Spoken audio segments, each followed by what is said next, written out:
ओम साई राम, जय साई राम। साईं गीता आपका तहे दिल से धन्यवाद करती हूँ इस चैनल को इतना प्यार देने के लिए, इसको सब्सक्राइब करने के लिए। आप लोग अगर ना होते तो ये चैनल भी आगे नहीं बढ़ता। आप लोगों की वजह से और मेरे साईं देवा की वजह से ये एक्सपीरियंस आप लोग देख पा रहे हैं, जिससे नए नए बाबा के अनुभव, बाबा के अनुभव आपके जीवन में बाबा किस तरह से करते हैं। बाबा आए दिन हम लोगों के साथ कोई ना कोई चमत्कार होता रहता है, कोई ना कोई अनुभव। कई साईं भक्त के साथ तो अनुभव होते हैं, लेकिन वो समझ ही नहीं पाते हैं कि ये बाबा हैं। जब वो चले जाते हैं तब उनका एहसास होता है। क्यों? क्योंकि अगर उसी समय हमें पता लग गया तो क्या हम बाबा को जाने देंगे?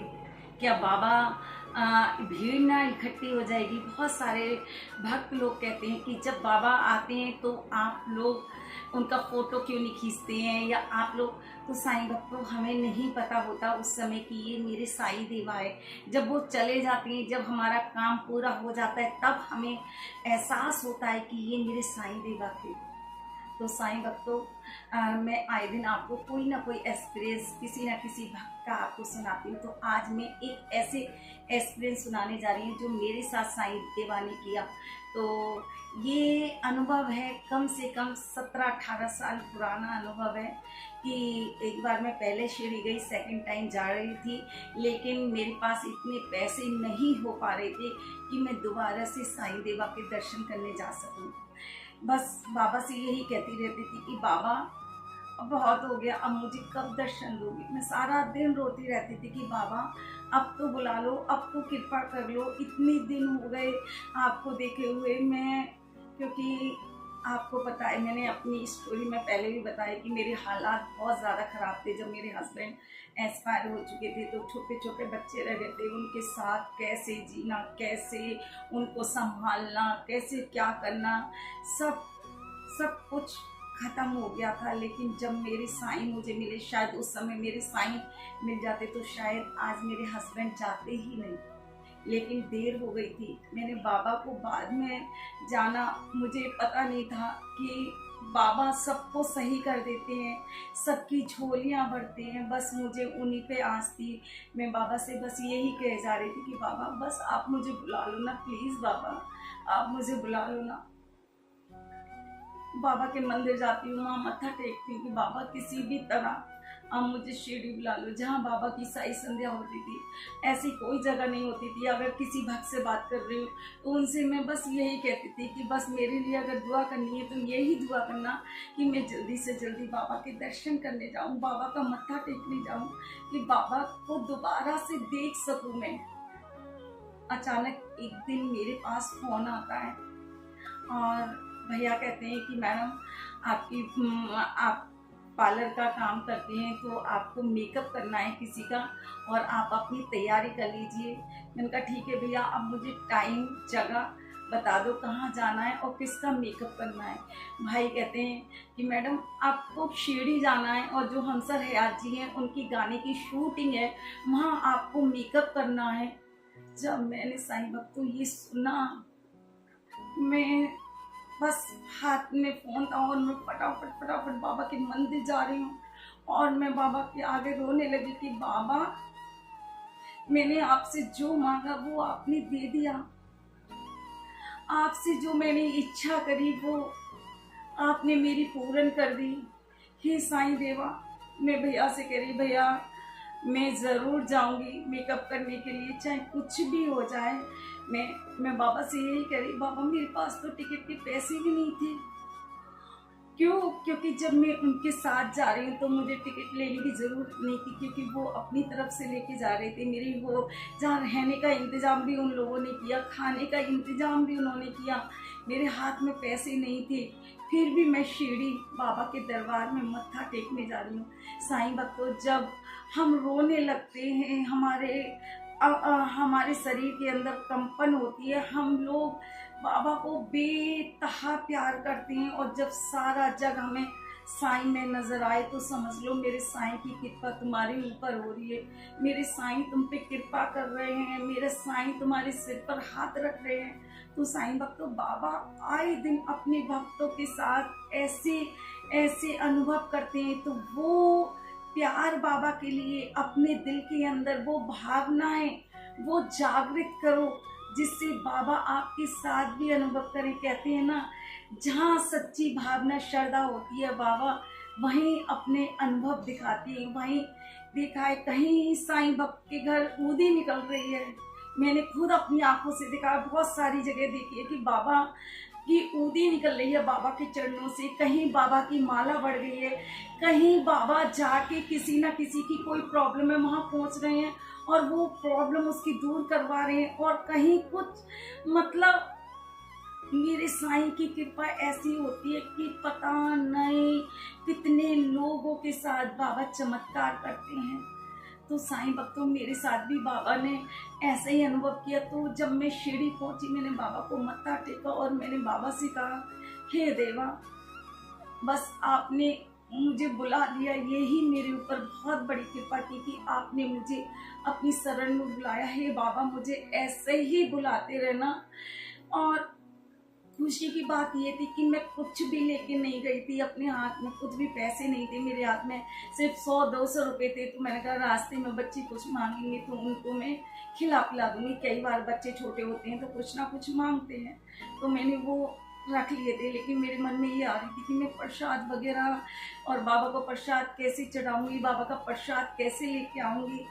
तो बस मेरे मन में यही विचार चल रहे थे। अचानक डायरेक्टर ने मुझे बुलाया, जिनकी शूट थी, उन्होंने कहा कि गीता जी, ये आपके पैसे हैं और जो आपने शूट में मेकअप किया था उसकी। मैं बाबा से कहा, बाबा ये कैसे कैसे आप चमत्कार करते हो। कहते हैं ना, तेरे दर पे आई हूँ, झोली भर के जाऊंगी, झोली भर के जाऊंगी, मैं तेरे दर पे आई हूँ। तू सब कुछ जाने है, हर गम पहचाने हैं। तो मेरे बाबा सबकी झोलियां भर के भेजते हैं। मैं खाली हाथ गई, लेकिन मेरे बाबा ने मुझे इतना कुछ दिया। मैं वहाँ से प्रसाद लेके आई, लोगों के लिए लेके आई, प्रसाद लेके आई, वहाँ से बाबा को लेके आई। तो साईं भक्तों, अपने अंदर भी वो मन में, अपने अंदर भी वो भाव उत्पन्न करो, वो साईं के लिए वो एहसास करो कि साईं तुम्हारे सामने है, तुम्हारे समक्ष हैं। साईं कहीं नहीं गए हैं, साईं हमेशा हमारे अंग संग रहते हैं। लेकिन जब जब सच्ची भावनाएं जागृत होती हैं तो वो साईं हमें नजर आ जाते हैं और साईं तुम्हारे ऊपर कृपा करने लगेंगे। साईं भक्तों, बहुत सारे साईं भक्त हैं जो बहुत जल्दी निराश हो जाते हैं। तो साईं भक्तों, मैं उनसे यही कहूँगी कि पता नहीं हमारी जिंदगी में कितने दुख होते हैं, लेकिन मेरे साईं के आने से वो दुख कम हो जाते हैं, दुख का टाइम कम हो जाता है। और जब कभी ऐसा लग रहा है कि अब मैं हार चुकी हूँ, अब मेरे जीवन की आगे कुछ नहीं है, तो साईं भक्तों कहते हैं ना कि जब बहुत ज्यादा घोर अंधेरा हो जाता है तो वहाँ सवेरे की किरण उगती है, एक सूरज की किरण उगती है, वहाँ सवेरा होता है। और मेरे साईं बाबा आके आपके साथ कोई ना कोई चमत्कार करते हैं, कोई ना कोई अनुभव करते हैं, आपको थाम लेते हैं, आपके ऊपर कोई अड़चन ना आए, आपको कोई परेशान ना करे, आपको खाने पीने किसी चीज की कमी नहीं है। साईं जी कहते हैं, मेरे पास सब कुछ है, जो चाहे वो मांगो, मैं सबको देता हूँ। तो मेरे साईं हर किसी को देते हैं, किसी को निराश नहीं करते। जो भी भक्त जिस श्रद्धा से अपनी आस मांगता है, उस श्रद्धा से उनकी आस पूरी की जाती है। तो साईं भक्तों, उस दिन का दिन है और आज का दिन है। मेरे साईं मुझे हमेशा हमेशा बुलाते हैं, कभी 3 महीने में, कभी 6 महीने में, कभी 2 महीने में बाबा मुझे बुलाते रहते हैं। आज बाबा की बस मैं यही कृपा करती हूँ, बाबा आपने मेरे ऊपर यही कृपा की है कि बस बाबा तेरा दर ना छूटे, तेरे दर पे आती रहूँ बाबा, तेरे दर पे। और अगर हम दर पे नहीं भी जा पा रहे हैं, लेकिन हम बाबा से रिक्वेस्ट कर रहे हैं, बाबा से बोल रहे हैं, तो बाबा ज़रूर सुनते हैं। जितने भी साईं भक्त जो भी नहीं गए हैं, वो मैं बाबा से प्रार्थना करूंगी, हे साईं जी, सभी भक्तों को अपने दर्शन कराएं। जहां आप बैठते थे आप द्वारका माई में बैठते थे, उस द्वारका माई को हम एहसास करना चाहते हैं। जहाँ आप आज भी विराजमान हो समाधि मंदिर में, उस जगह को हम एहसास करना चाहते हैं, इसलिए हम उस जगह पे जाते हैं। वैसे तो आप हर जगह साईं, ऐसी कोई जगह नहीं है, मेरा घर भी ऐसा है, आपका घर भी ऐसा है जहाँ साईं जी आपके अंश हैं। लेकिन जहाँ मेरे साईं रहते थे, जहाँ उनके कदम पड़े थे, जहाँ बाबा अपने हाथों से भोजन बनाते थे, वो जगह, उस जगह का एहसास ही अलग है। ऐसे लगता है पूरी जिंदगी यहीं गुजर जाए।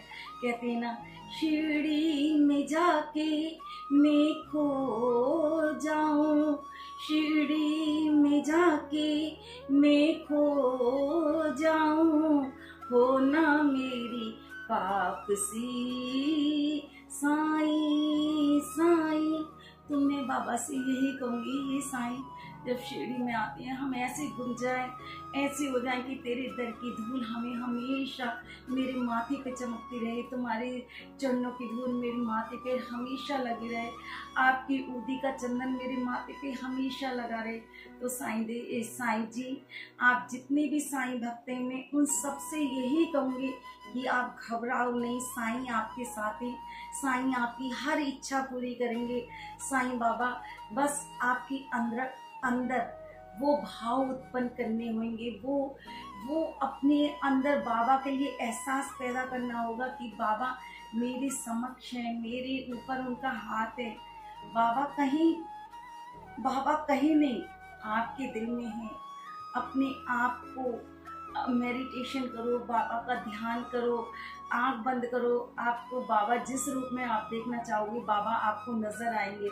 तो मैं आप लोगों से यही कहूँगी कि जब हम सबके साथ बाबा अनुभव करते हैं, तो साईं भक्तों जिनके साथ अनुभव नहीं है उनके साथ भी बाबा अनुभव करेंगे, बहुत जल्दी अनुभव करेंगे। आप घबराओ नहीं, बाबा आपके साथ हैं। तो कल एक ऐसी सच्ची घटना बाबा ने अनुभव किसी साईं भक्त के साथ किया है, उनकी आपको अनुभव शेयर करूंगी। तो ओम साई राम, जय साई राम।